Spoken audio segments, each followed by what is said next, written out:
you. So we are having a challenging session post-lunch, and I'm finding it equally challenging with such a rich panelist sitting here. So I know most of them for last 20 years or so, and you know that how when you heard their introductions that they have been the stalwarts in customer experience kind of thing. And Nabil will probably vouch for it when he was asking all the speakers that which panel he wanted to be. Everyone said that, okay, they wanted to be in the customer experience panel. So that's basically one of the most sought after panel. So we have a challenging task ahead. So this is definitely very close to all of our heart, I know. And so since we have been given another target of squeezing our session to 45 minutes, so which we had initially 1.5 hour session to. So I will not waste time for all of you. So I would rather directly jump into the panelists to talk about. But maybe just to set a context, I mean, I'll see that all of us are also customers. So as customers, what exactly do we expect from digitalization? So when you talk about digitalization, so as a customer, what do we expect? So maybe that should be one of the theme for our session today.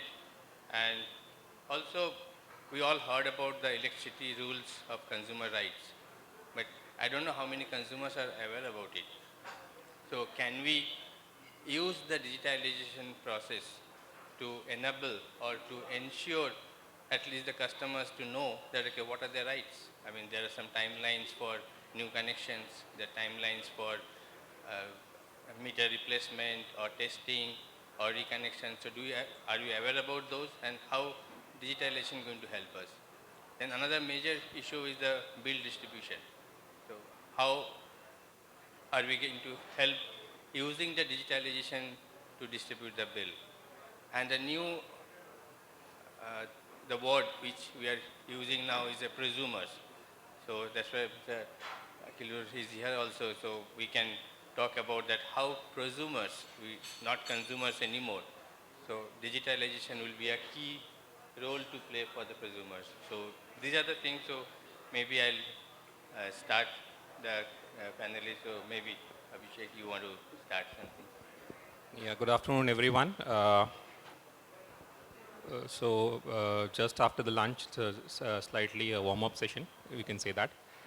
But to come to the core aspect of customer experience is always a challenge for utilities as to whether to spend, how much to spend on customer experience, and how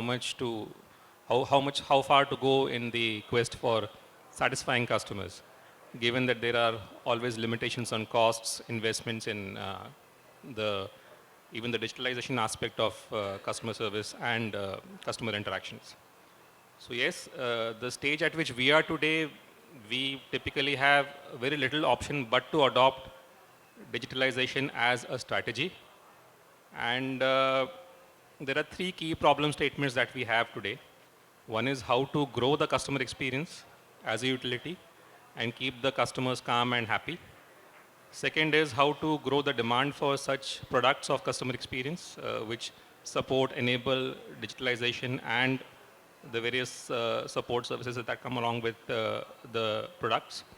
And lastly, how does all of this innovation lead to overall growth and economy, as was laid out in the first speech in the morning? How all of that grows the overall economy in terms of innovation? So most of the answers lie across, in our experience, on three aspects, or the three C's, which we can call it. One is the challenges, two is the competition, and three is the comparison. So the first aspect is of challenges. So wherever we are just looking at improving customer experience, the response from utility setups is slow and lethargic. But the moment you marry customer experience with a real life problem of either cost optimization, or you try to bring it together with some other issues that you are trying to solve, innovatively using technology, it becomes a compelling use case. Like for example, we have recently rolled out a few digital initiatives for customers, like video calling, like self-help terminals, and even an AI-enabled bot which has all the standardized features built in on it. Now, in such cases, it is not just about supporting customer experiences, it also solves many other problems that we face, like how to keep the cost of servicing down, how to keep the customer engaged and happy, how do you get as close to the customer, how does the customer not have to travel to your office, how do you not maintain too many offices, and so on. So first of all, it has to get married with your business challenges, and in the return of it, the digital solution should be able to offer customer experience. Second is obviously the competition part. Competition, as you know, hardly exists in the industry. We come from an area where there's a rare example of competition in the distribution sector, and that definitely puts a lot of onus and effort on the customer experience, efforts on procuring new technologies, on creating your own processes around the digital solutions. And lastly, the comparison aspect. So in comparison, when you look at the point that was earlier made by Abhijit in the DMS session, unless you are compared properly with your peers, there is no real pressure for you to improve. And one very ripe example is what has happened with METI and the digital payment scene. And given that many of us are from the utility space, we know how METI has gone around creating a benchmark around the penetration of digital payments in the country and how they have constantly communicated all of that with respective utilities. So it has kind of created an impetus among utilities to run behind those numbers, try to achieve those numbers, and be a part of the overall ecosystem. Now the same model needs to be replicated in a very clear way for customer experience.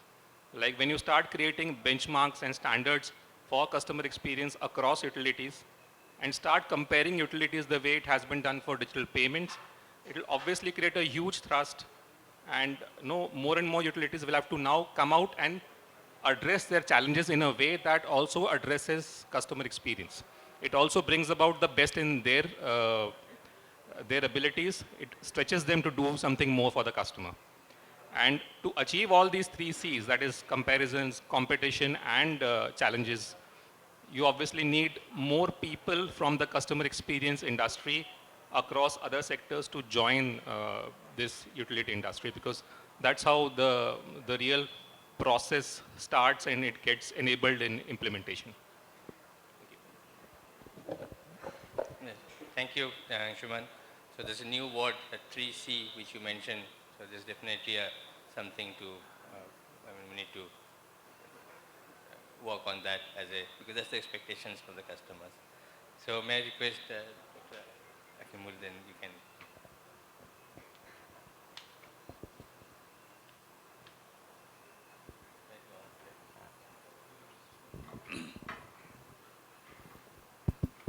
Good afternoon. Thanks, Arindam. You already gave the hints. I'm going to talk about prosumers.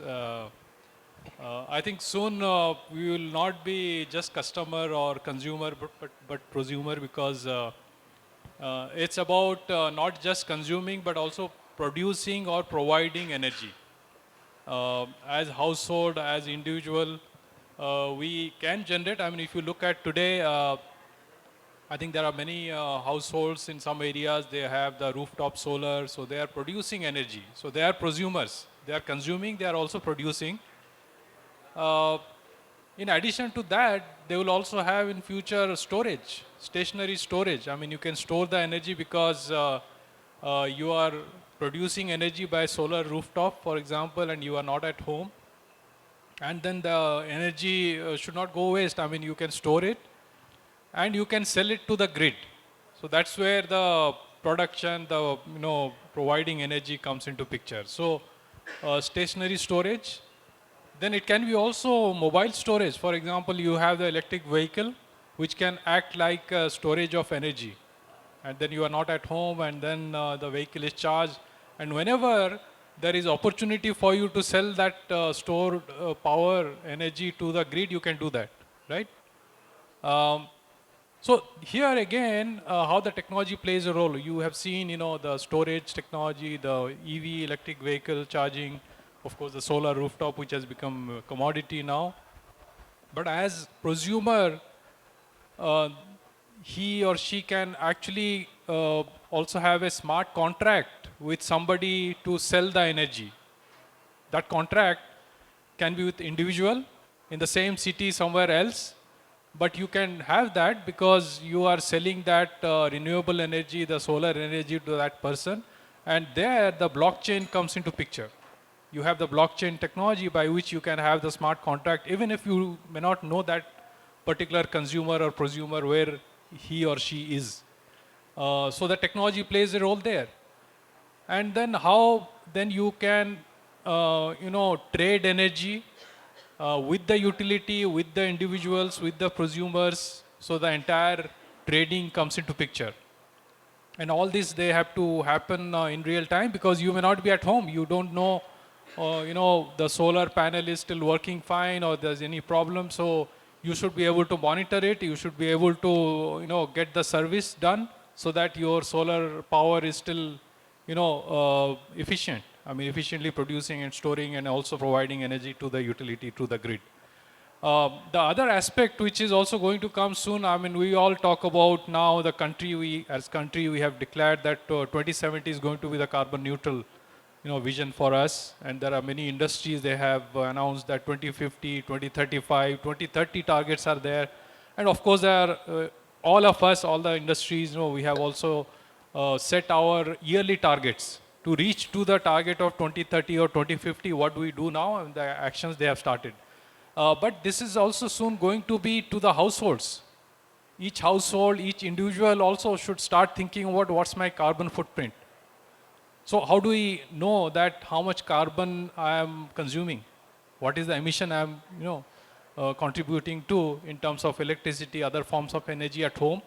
I think that's very important. So how do you do that? I mean, the utilities, the grid, they have to also provide that option of not only how much energy you are consuming, how much you have to pay, but what's the content of energy, the renewable energy or the conventional energy, what's the carbon footprint? I should be able to see that. And I should be able to actually monitor at some point of time as consumer, prosumer. I can also set my target that by 2030, I'll also be carbon neutral. My house will be carbon neutral. My children, my family, everybody should be working towards it. I think this is what the prosumer would see in future, that with the digital technology, with the renewable technology, with the energy transformation happening, how he or she can be the prosumer, supplying, trading, having the commercial benefit of it, at the same time being carbon neutral himself, herself, or the household. I think this is what our generation also needs. The children, the next generation workforce, they also need to understand this carbon neutral target and also be there in the ecosystem of digital utility. Thank you. Thank you, Mr. Raman. So that was a very nice way put, that as an individual also, customers should expect to be carbon neutral. So how digitalization can help them. So, and maybe I'll request Bansal sir to put some words. It's not fair to give him only few minutes, because I have listened to his lectures before and many of you have read. So he's such a, and on customer expectations, so who else can better tell than Bansal sir, please. Thank you, Arindam. Today, I have no product or no service to be offered because I am no longer attached to any association or any organization. I will just like to share some experience about the, consumer delight. And since in the session before, panel discussion before, they started with the COVID, so let me also start with the COVID only. COVID phase 1, April 2, 2020, there was a lot of fear. Everybody has a big fear. Everybody was inside the room. And we as a distribution company, it was our prime responsibility to ensure the power. And imagine that was the time when if they detect one COVID patient, they used to put a circle of 2.5 kilometer and declared it as a hotspot. And nobody is supposed to enter in that area. And if suppose we as a utility, we get a call from a consumer, and if he says he has no power, then definitely we have to send someone to attend that complaint. That is our responsibility. If the outage is on the asset, like transformer, pole, wire, it is much easier because there is no human interaction. You can work it without a fear that you will get infected. But if the complaint is from a home and you have to enter into a home, both the homeowner and the lineman who is going there, both had an apprehension that they will get infected. And at that time, what we realized that many times the complaints where our person has to go inside the home, the complaint is just the MCB has tripped or the fuse has blown, which is not a real outage, but there is an outage to the consumer. And there we use our digital skill to make a small app which tells to the consumer as soon as he rings that there is an outage, he tells, sir, your MCB is tripped, please correct it. Now imagine the consumer delight. This is what we say the use of digitalization. Imagine the consumer delight. 17% less visit by our people. 17% less human interaction. Every visit means average 30-minute outage because our person has to go, he has to wear PP and other thing. Here, that 30 minutes means energy, loss of energy sale for me as a CEO. So I could have saved that sale also. I could have supplied. So that is what we say the consumer delight and the use of digitalization. COVID phase 2, no fear because everywhere there was COVID. There was no boundaries, there was no 2.5 kilometer circle. There used to be 30, 40,000 cases every day in Delhi. Our team, they correlated our database with the COVID, daily, the testing, whatever they are doing, they have correlated. And every day evening we were updating our database that which house we have the infected person. Because the fear was, in most of the cases, those houses were having oxygen concentrator. And if suppose there is an outage, then because of our lapse, a person can lose their life. So those were the highest priority person for us. So what we did, we just connected the internet data with our database so that as soon as we get a call from those houses, those were the highest priority houses for us. This is what we say the utilization of digital technology for the consumer delight. In brief, what needed is understand the consumer and the simple behavior of the consumer. Consumer does not need hi-fi things. He needs the basic things. Provide them the basics. I can proudly say I was the CEO and the BRPL has been rated as A+, only utility in India which has been rated as A+, only by following the basic rules. Basics are the best. And the consumer does not need big data analytics. They need basic apps. See, there is a big difference between data analytics and apps. Google Map is an app. You don't see what is analytics, what is report, what they have done. None of us is worried about that. We like the app, one pager, that is good enough for us. Consumer need only one data, one pager. So if we want to have a delightment, if we want to delight our consumer, if we want to empower our consumer, if we want to engage them, go for the basics, understand their psyches, keep it simple, understand what their concerns, understand what their expectations, and go for apps and use the domain knowledge. This is all I want to share. Thank you, Bansal sir. So this is exactly what we wanted to hear, that what is the expectation of the customers, and he could say from his experience how they serve the customers. So maybe I'll move on to Prabjot so you can talk about. Sure. Thanks, Arindam. Now, when we're talking about digitalization and the experiences of customers, we need to keep in mind a couple of things. Number one, the context in which today's customer looks at digital services is vastly different from how he used to look at those services even 5 years back. Today, you can sit at home, press a button, transfer money instantly to just anybody across the country. You can press a button, you can get a vehicle standing in front of your house at any given point of time. You press a button, you know how much time it is going to take you to move from one location to another location across your city or anywhere else, right? You press a button, your grocery arrives at your home.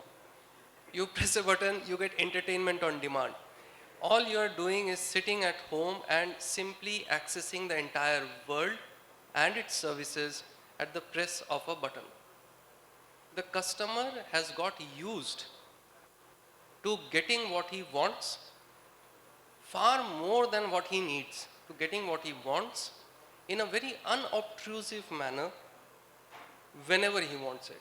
So what so I was saying right before that, the customer doesn't want to see you doing a lot of work. The customer wants to get the services in the most unobtrusive manner. It's almost like we from the utility side therefore have to be like ducks, float calmly on the top of the water but paddle furiously under it. So the customer's requirements are also changing, right? So today's customer, for instance, we think of the electricity consumer as somebody who just requires electricity to be supplied at his home, right? Without too much voltage variation, without too many incidents in terms of outages and so on. Somebody who gets electricity is what we dream of when we talk about an electricity consumer. Because the thing is, within India, India lives in many decades, right? So you have people across many urban clusters where people are at the leading edge of technological advance today. Similarly, we have people within our country who still are yet to see the best quality of services that can be possibly given. So for us, an electricity consumer for utilities is not just a person who's talking about getting electricity. There are also electricity consumers who are looking at other advances, who are looking at becoming prosumers, who are looking at getting the best apps and services at the press of a button, right? Now, as we move along, we heard one of the panelists talking about, for example, battery storage.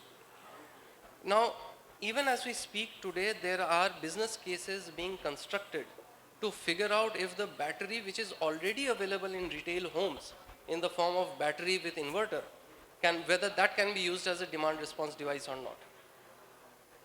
The fact is, today solar, and to some extent wind, but mostly solar, has created a duck curve which is impacting utilities across the country. And we have seen the impact of that over the last couple of years. We used to talk about power demand where the highest prices would be in the evening hours. Today the highest prices are at the night hours, in the middle of the night. Why?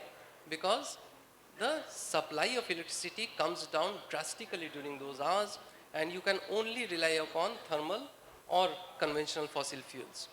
Now what happens during this period? There are lots of industries I know of, commercial establishments, even households and societies which have established PV solar rooftop or which have established solar PV plants, buying it through open access, have excess capacity but don't know what to do with it.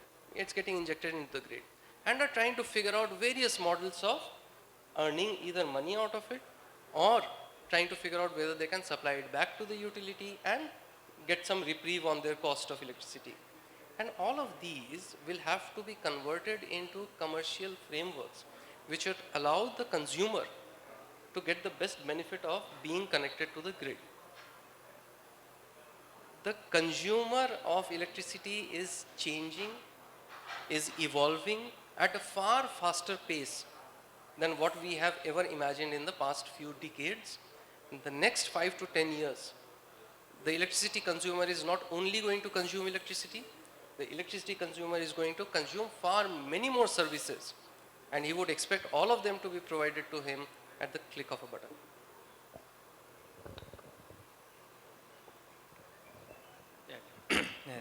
Nicely put, Prabhji. So maybe I'll request Shubrata to, because he can speak really about the CX part of customer expectations, right, from your point of view. Please. Yeah, thank you, Arindam. I don't know whether it's by providence, but the flow from the right of the stage to me, it's been pretty convenient for me.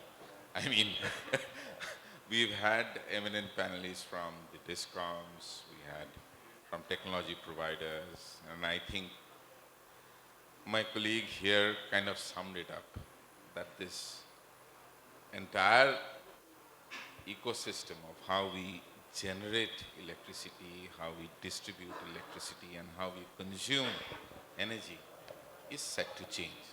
And they talked about the various reasons why huge electrification of vehicles happening across the world and in India.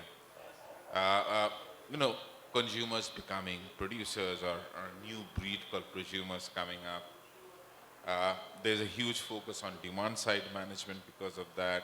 Then there are connected devices, smart homes, and obviously the very ambitious target the government has set for itself in terms of decarbonization. And then we also had Mr. Bansal talk about the customer experience and how a simple app focusing on a particular set of a problem changes the way the customer, and in this case it could be you or it could be me, thinks about the distributor who's serving him. And let's face facts here, because I need to step a little back.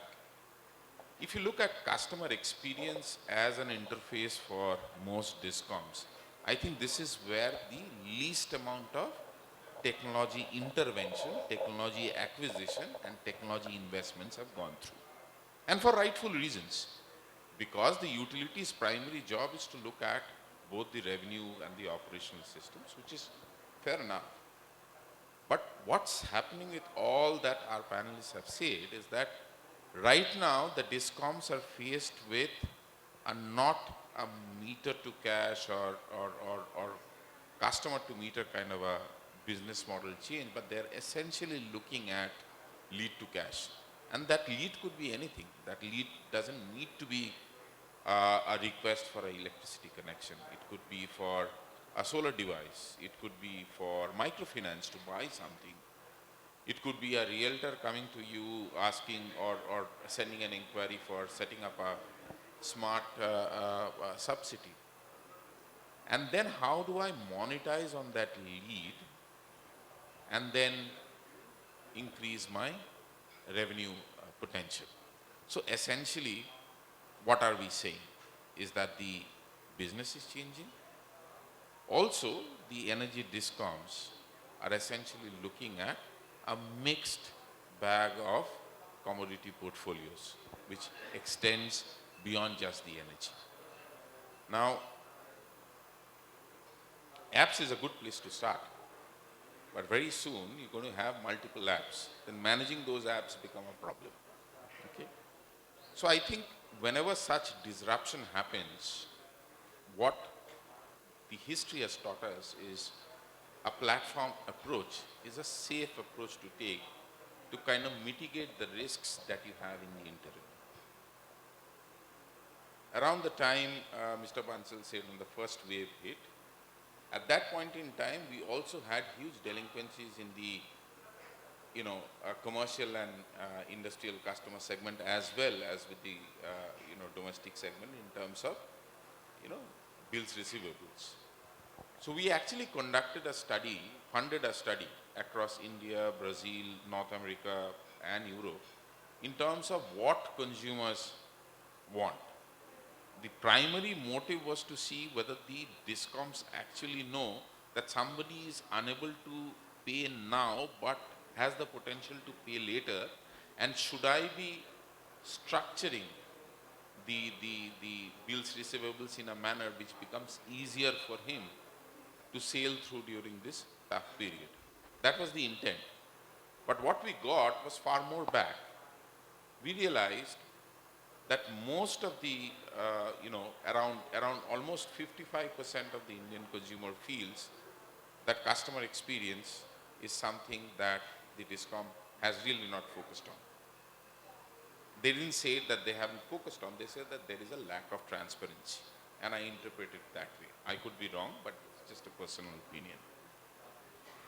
Similarly, when we go back to the discoms and we talk to the discoms about this particular issue, we also get to know that there is a cost impact. The entire cost of selecting the technology, executing the technology, implementing the project, and then rolling it out needs to have a ROI. And sometimes the ROI could be funded by the consumer, sometimes not.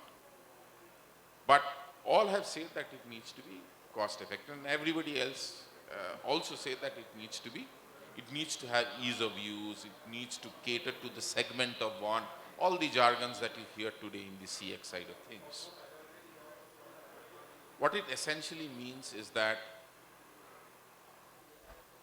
this, what consumers, typically the Gen X and the millennials want, is that instead of just an interface which is, cluttered with chatbots, which is filled with lots of information, beautiful user interface, they want a little bit of a advisor clone coming onto the customer experience interface that they have. Now, again, we go back onto the discom side. Today, the information of the customer that the discoms have, and I'll leave the private discoms aside for a second and focus on the public discoms because that's the largest segment catering to the Indian population. And we realize that the customer information is there, but this information is in silos, and it's very difficult to get all of them together to understand or get a unified 360-degree view of who that customer is throughout his life cycle within the discom. So we need to have that.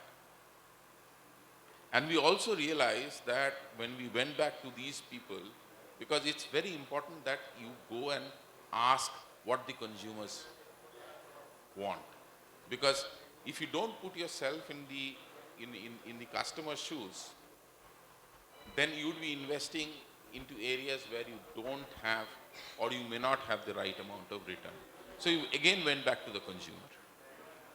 And then they said there are around, what they said could be again, divided into 5 categories. They said the interface of the experience that I should have should be descriptive in nature. And when I say descriptive, I mean that when I interact with the discom should be able to identify who I am, based on my profile, give me, alerts, give me messages, give me, information about my energy disaggregation, about the devices that I have at home, basically provide you a situational awareness. The second is they also wanted somebody who could give them a little bit of a diagnostics, in the sense that, you typically use your washing machine around this point of time, and if we could have time of use and we could have tariffs related to time of use, can we then start the washing machine a little later where I can possibly pay a lower tariff? And understand what's the reason for, a high bill alert or let's say, for example, a massive usage and a bill. And we are seeing that with EB owners as well. The third aspect that most of these respondents looked at is that they wanted it to be predictive, in the sense that I give you information. When I say I, the discom gives you information about predicting the kind of problem that you would come to me with. Now, all these 3 can be achieved today with a certain degree of AI and machine language intervention into these technologies. But what the consumers actually want is 2 shades above that. They actually want something which is, ecosystem aware. And I'll come to ecosystem aware a little later. They want something which is prescriptive. If I have a high bill alert, okay, and if that high bill alert is there and I have actually consumed that energy, whether it's possible for us or the discom to look at ways of telling him which tariff plan to use, whether to change some of the connected devices that he is using, whether to go in for more energy efficient appliances at home, which increases the transparency barrier that exists today between the discom and the consumer, but also lets the discom act as a trusted advisor. So I know I'm taking a little bit of time here. It's important that we take the platform approach to driving customer experience, because energy models are changing, there is disruption, and most importantly, the discom's business is becoming more consumer centric. Thank you. Yeah, thank you, Subhrata. Maybe I'll request the ma'am to talk about, since you have been a regulator and you have the CA hat, so different hats you have worn in your future, so we can talk about. Good afternoon, everyone. So, digitalization has increased customer expectations, and like everyone said, that customer is expecting a lot. As a regulator, we would like to see how this digitalization has really met the customer expectations. You know, digitalization has happened, so everybody wants an accurate bill. He wants to be able to pay immediately and to get a bill on time. So first let us look at this. Yes, to a large extent, bills have become accurate. They are available to him on email or on phone, and there are options to pay through net banking and through various other Google Pay or other means. But I have seen instances where even with digitalization, a customer who is outside India is getting a bill of 2 lakhs or 5 lakhs. So, it is that which causes a lot of discomfort to the regulators, that with all this digitalization, we are still not able to meet the customer's expectations. So we have to look at being more accurate, more transparent. Yes, this can happen in any system. This may be due to some human intervention in the entire chain. No, our entire process has not been digitalized. Some processes are still human centric, or there are, some processes which have yet not been completely digitalized. So he wants that he should get accurate bills. Secondly, he should have option and choice. Now that choice, one is in competition. We have not yet got a lot of competition in distribution, so that choice is not available to him. But he should have the choice of how he consumes. So with smart metering and prepaid metering, maybe he will have that consumption analysis before him to see if he is, crossing the slab, whether where his power factor is, whether his MD is exceeding his contract demand. So all that option should be available to him, that he keeps his contract demand within his maximum demand within the contracted demand. He can improve his power factor, he remains within that slab, and whether he can make payments in say 15 days. Every industrialist, when I was in PSCRC, no industrialist wanted to make payment for a month. He wanted to make payments in say 10 days, every 15 days, or even weekly, because he wants to utilize that money for other purposes. He doesn't want to block his money. So, he would like to make payments monthly. So that choice, I think digitalization can give the choice to the consumer on how he makes payments, how he manages his consumption over time. Like Mr. Sarkar said, make use of time of day and time of use tariffs. And maybe in the future, we will have consumer-centric tariff plans where the tariff plan can be tailored to a consumer. Sorry, excuse me. Secondly, I would say, we were talking about electricity consumer rules. Yes, they have come in. The regulatory commissions have incorporated them into their supply code and performance standards. But, how much they are being implemented on ground is the question. Yes, the timelines given are very strict. It is becoming, utilities are gearing up to meet those timelines, but it will take some time to meet those timelines. And there is a compensation for not meeting those timelines. But we talked to a lot of consumers, and they said, asking for compensation is not their cup of game. And, automatic compensation also, no utility will be able to give automatic compensation, because it cannot be established whether the delay was due to the utility or some other reason, technical reason. So automatic compensation is still not happening, though the electricity consumer rules says that, and the consumer expects, maybe in Delhi, when I was in Delhi, you know, the government said that when the supply is off, you will get compensation. But to find out where the supply is off, how many hours it is off, and you know, how you will give compensation, it is a very big task for the utilities. So electric compensation also, automatic compensation as given in the electricity rules is a difficult task.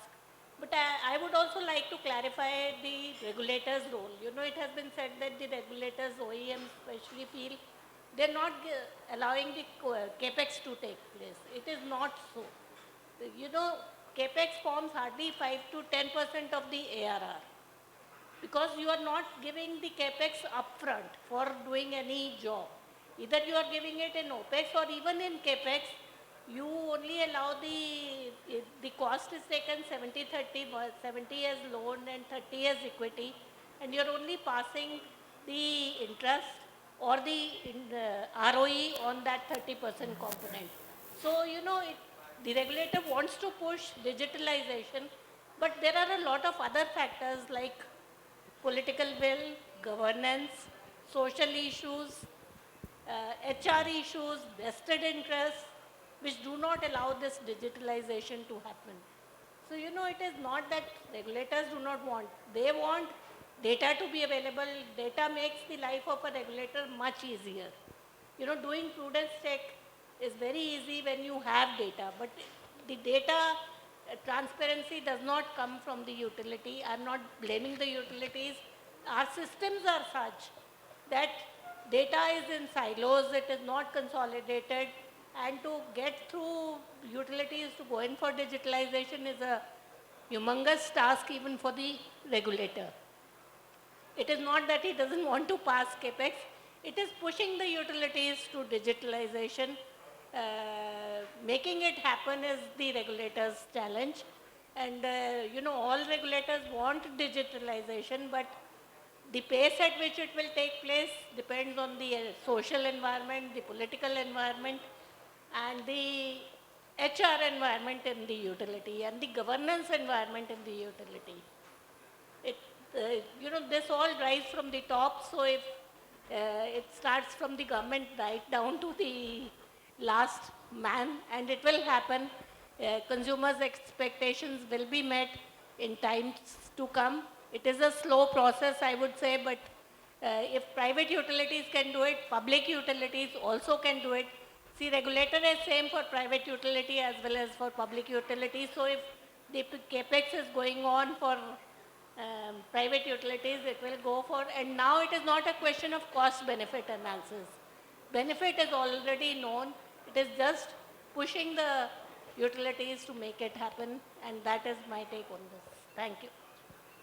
Thank you, ma'am, and nicely put it together that digitalization is a possibility, and we are not talking about that, okay, it's only expensive or certain things about it. So, thank you for your comments.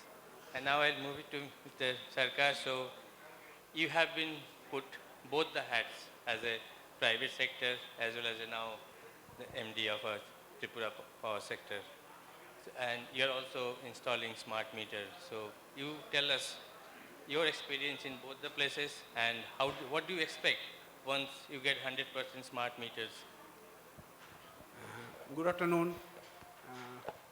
I should say this consumer's delight and consumer expectation is very much a relative term.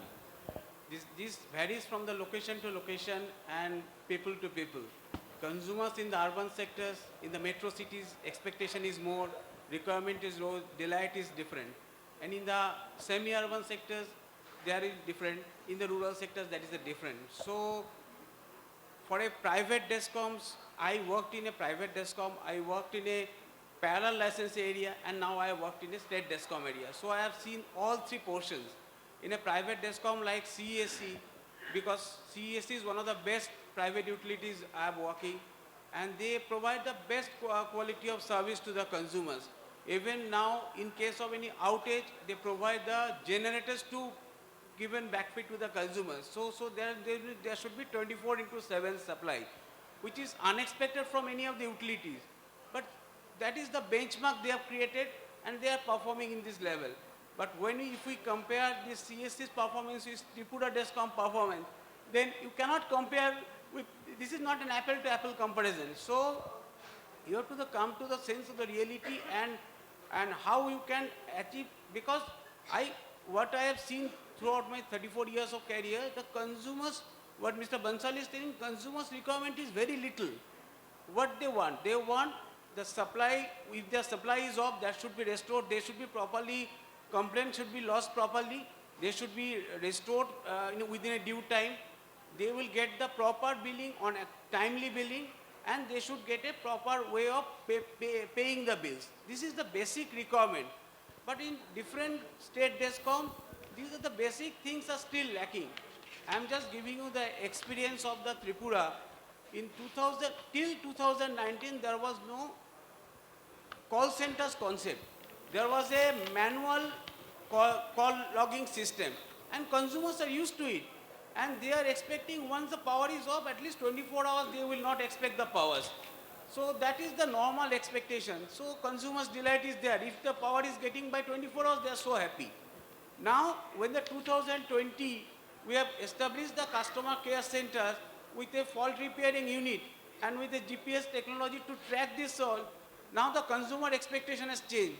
Now they want 24/7 supply, and if the power is off for 10 minutes, they will lodge complaint. पहले तो ऐसे नहीं था. So that the same people's perspective has not changed.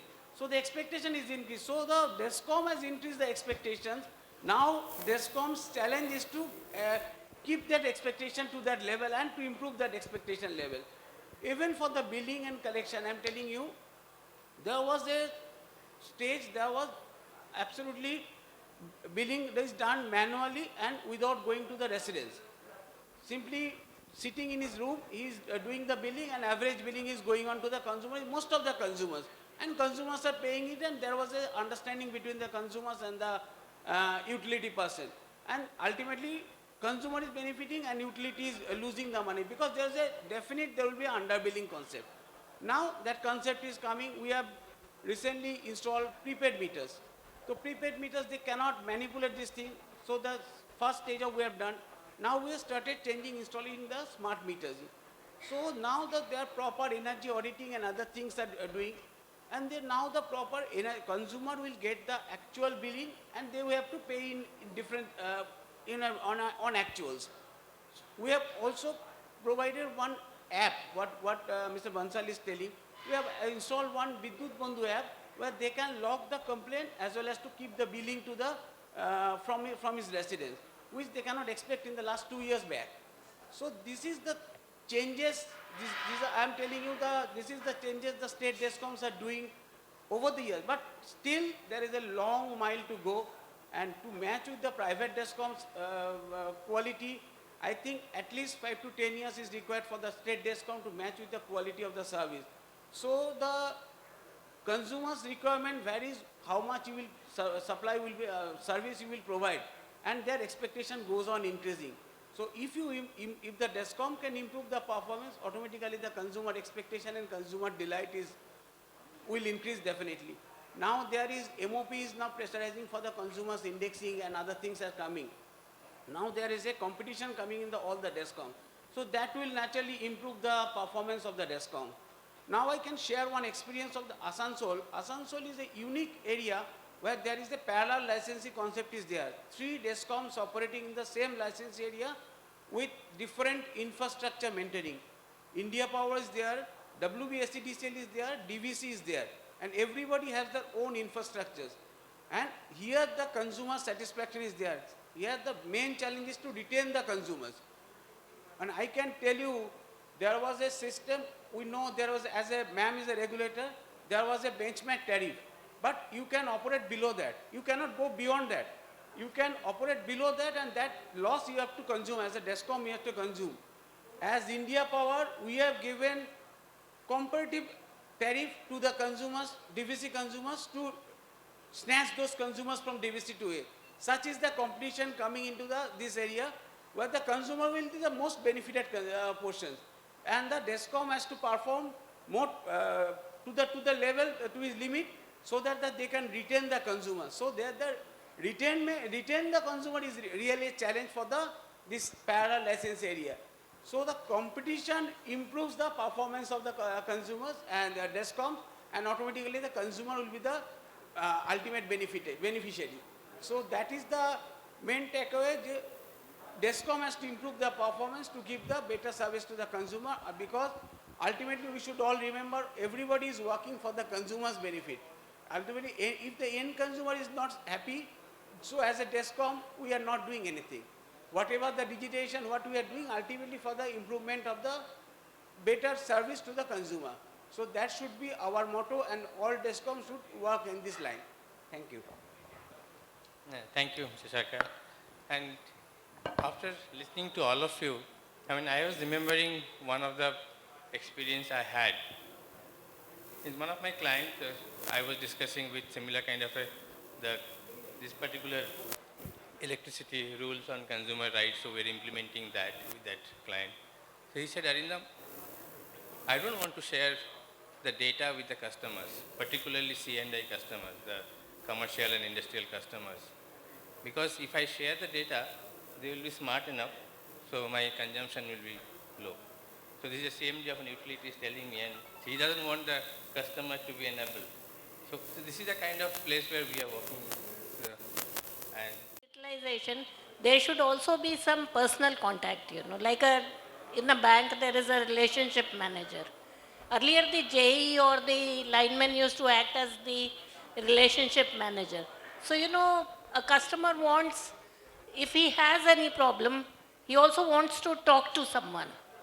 Whether it is to get his pole removed from in front of his house, whether he wants net metering, how should he go about it, installing solar rooftop, or any other complaint. It is good to go to a call center, but you press 1, then you press 2, then you press 9. I get frustrated on that. So I would also want that there is, along with digitalization, there is a personal contact, a relationship manager, along with digitalization to enhance customer experience. Thank you. so what Mr. Sarkar has said, Anshuman, you can relate in Bombay that similar kind of a competition you are facing, and probably you can just say how you are planning to do that in your Adani's plans. Parallel license is a challenge. It changes the way the utility looks at the customer completely. It makes you absolutely agile and alert, and makes you devise more innovative solutions to retain customers. It is a challenge, and I think we need more parallel licenses in the country, so that all the utilities who are supposedly having an excuse today of not progressing much on the experience part, they will really rapidly walk that space. And the second thing is that all consumers are today young, and they expect service providers, like whatever they experience in a Swiggy or in a telecom provider, they expect from you that they want to see everything real time. They want to know what's happening now rather than what will happen a month later. And those kind of expectations are driving everything. Therefore, real-time services. And one small addition which is missing in our industry is the KYC, which is a major impediment in customer experience. Like, if you remember the BFSI example where the KYC was not mandatory and no one bothered, and then finally it was made mandatory that if you don't have the KYC, you cannot operate your accounts. Similarly, some regulation is required on the KYC front, so that the utility knows the customer well and is able to communicate effectively with all the customer bases. If that happens, the experience part will improve much more than what it is today. I can see Urvashi standing, so maybe the last comment I would request Bansal sir to comment that how do we go forward from the customer experience part. See, I feel the entire power sector, since we are witnessing a big transformation, so I feel digitalization is something which is inevitable. I personally feel after 2030, we distribution company, we cannot run our distribution business unless until we become smart. We have smart grid, smart meters.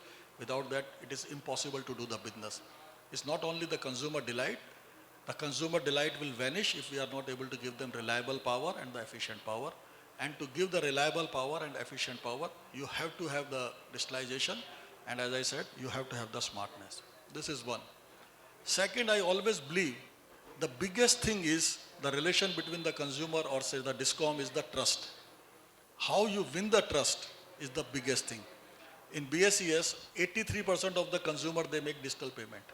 Our collection efficiency is 99.9 or even more than that. The lowest I'm saying in the last 5 years, 99.9%.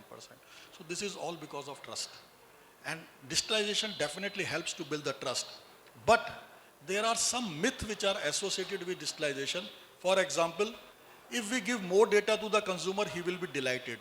Let me tell you, more data is more polite, never delight. All of us are getting the email bill of Jio and Airtel, where page number 3 to page number 11 is the call details. How many of us see that detail? None. So it's not that the data always give you delight. So we have to understand what exactly consumer want, feed him that much.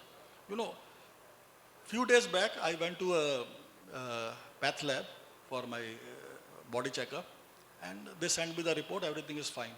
Now every day I get a call, discount, discount. I don't know if I take a facility from some last ride company, every day they will say there is a discount for that.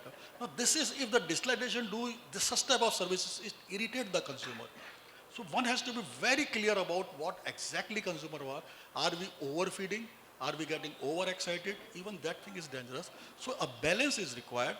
Definitely we have to cope up with the consumer expectation, keep the pace, and ensure that we have a trust so that we can give a better services and with the efficiency and reliability. Thank you so much for the elegant panel we have.